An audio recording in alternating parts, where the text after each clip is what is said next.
su jumis tiem, kas tiki. Taigi, kas įvyko jūsų situacijoje? Kažkokia sėkminga kelionė toli, su tikrai ne vienu sustojimu, ne vienu perlipimu. Tolima kelionė. Kas vyko tolimo kelionėje? Kam?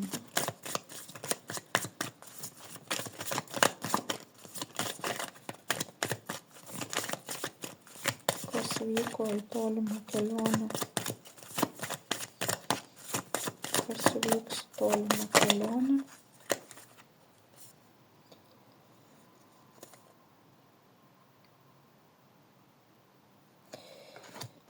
Kas vyks tolimą kelionę, nuvyks greitai, nuvyks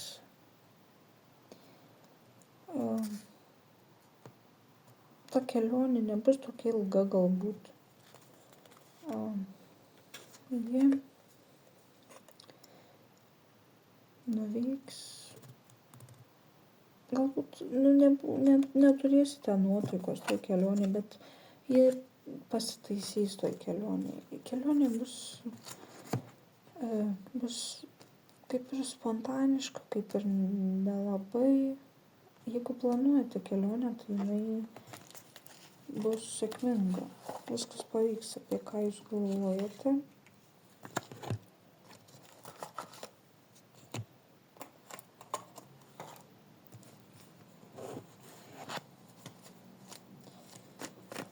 Pavykusi kelionė.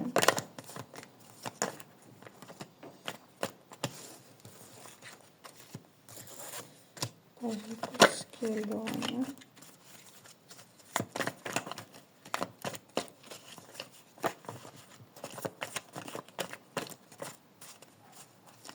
Koks kelionės tikslas?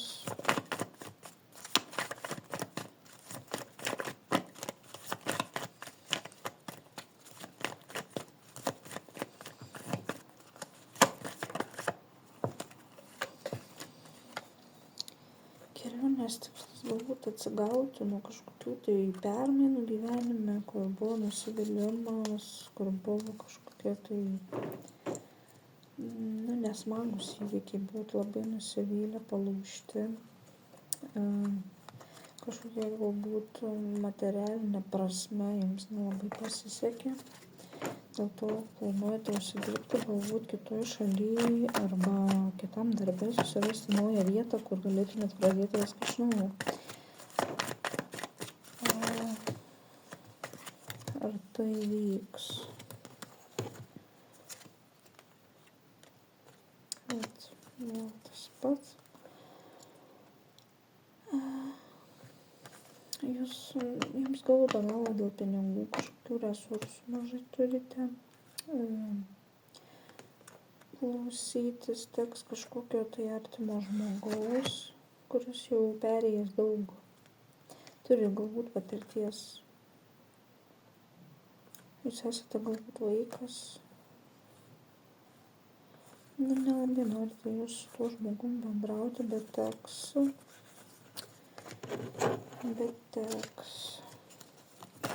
Ką jisai jums pasakys? Jisai mato jūsų sunkią situaciją, norėtų jums padėti, atrodo, kad jūs sekate tą žmogų iš paskos, nors nederėtų to daryti.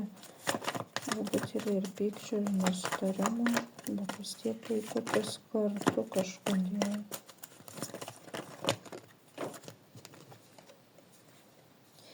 Nenoris priimti savo emocijų, jausmų ir taip kaip yra sakoma, jinai girdi, jinai sako, yra bloga situacija su pinigais, kažkur strikote, kažkur yra skausmas, sulaužytos permainos širdys, kaip bandėt nepavyko, ar dabar pavyks, krenta. velniški reikalai. Galbūt einate ne tuo keliu kas kart. Galbūt reiktų pakeisti jums dabar, ar pavyks. Jeigu nesivaikysite kažkokių tai iliuzijų, jeigu tiesiog neskubėsite, nesivaikysite kažkokių iliuzijų, atsisakysite alkoholio, galbūt teigiamos permainos būtų tuo metu, kai jūs atsiskirsite nuo jums nereikalingų žmonių, kai paimsite viską į savo rankas.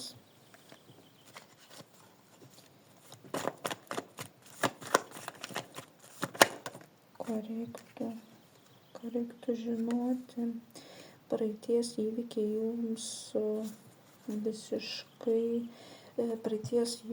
jums kels nerimą dėl kažko, galbūt pyksite ant kitų iš praeities, jeigu tai žmonės, kurie norės kažką jums pasakyti ar parodyti. Jūs turėtumėt pažvelgti giliau ir plačiau, kaip įvertinti situaciją iš savo perspektyvos, galbūt netgi atstumti tos žmonės, nes jie yra pikti arba nusivylę savo sprendimais, valdomi emocijų. Kortelės ragina atsitraukti nuo tokių žmonių, nes jums tai nieko gero neduos.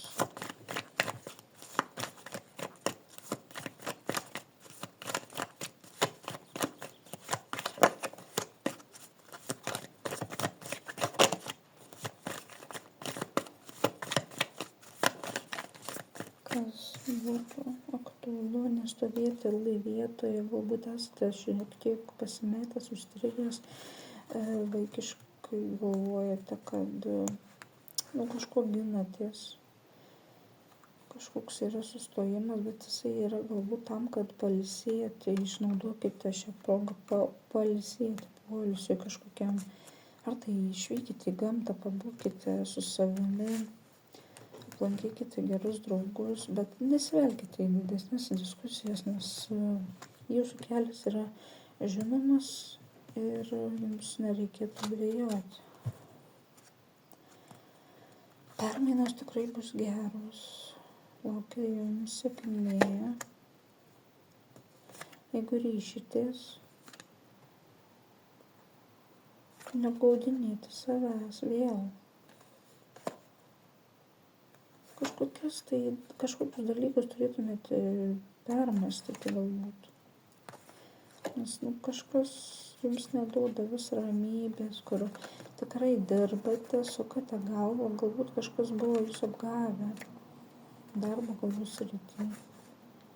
Ir jums tai tiesiog skauda galvą, kaip pasakyti, jums tikrai aiškus yra žinojimas, kad kažkas buvo ne taip ir jūs matote, kad yra taip pateikiama tiesa buvo, kad yra visai kažkoks kitas dalykas, nors jūs matote, kad yra daugiau negu pasakoma. Ir visa tai buvo uždaryta. Uždaryta kaip pabaiga, jau viskas, bet suprantate, kad likote apgautas.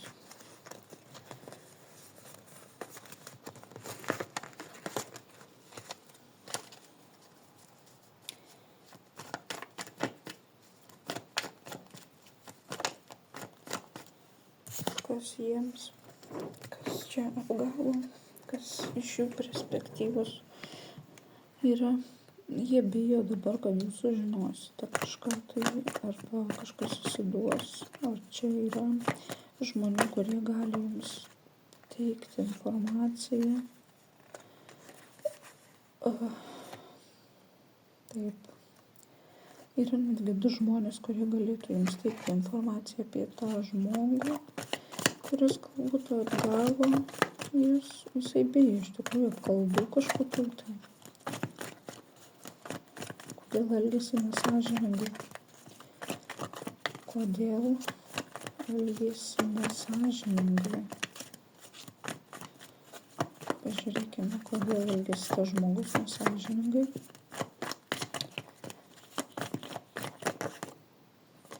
jisai yra priklausomas nuo piniginių reikalų, galbūt turi skolų ar įsiskolinimų, mėgsta gudrauti. Taip, mėgsta gudrauti, jisai mėgsta gudrauti, mėgsta slėpti pinigus, neatiduoti, neišrašyti sąskaitų ir panašiai. Suktas žmogus, ką jis to pasieks? Ką jis to pasieks? Pasieks kažkokį tai savo lieptą galą, kur jam bus tiesiog nepatogu, nemalonu, kažkoks tai nemiga galbūt kankins. Tikrai nebus labai gerai. Ką jis to pasieks? Kažkas pamatys, kaip jisai jaučiasi iš tiesų.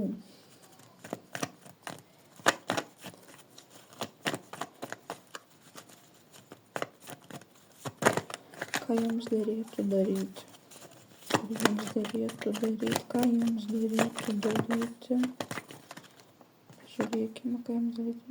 Jūs laikykite savo, nenusileiskite jūsų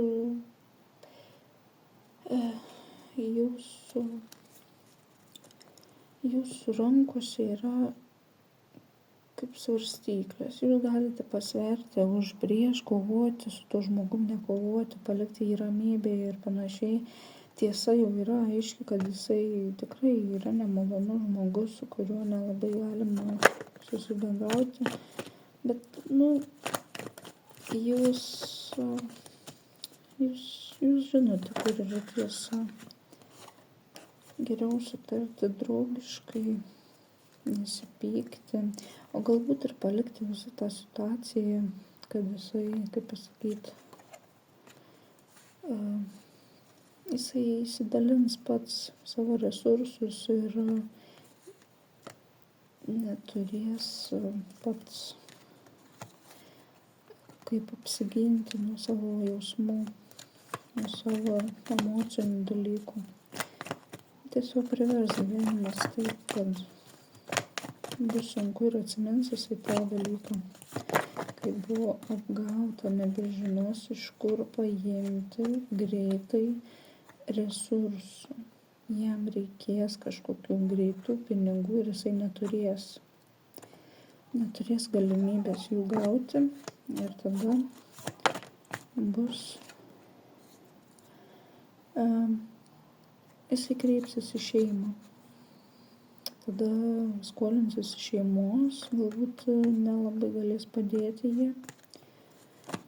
Ar galės? Pažiūrėkime. Jie ginsis, sakys, neturiu, negaliu. Tai vat. Ar.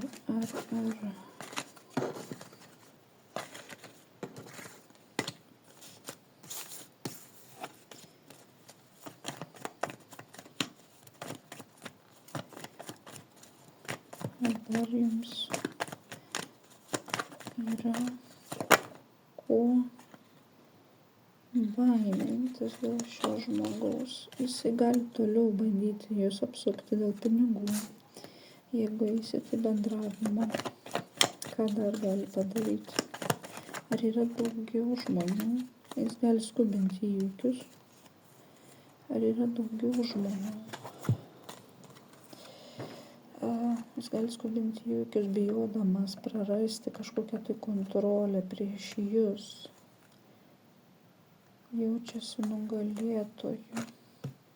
Jis jaučiasi nugalėtoju jūs apgavęs.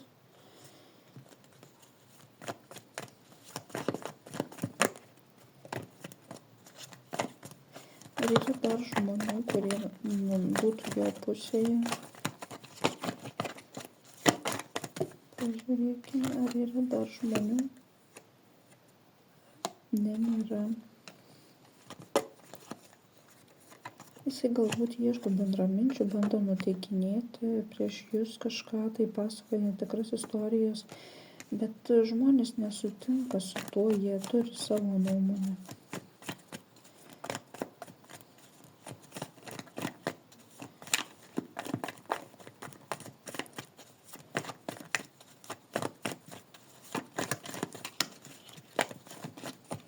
jie jau atskiria, kas yra kas.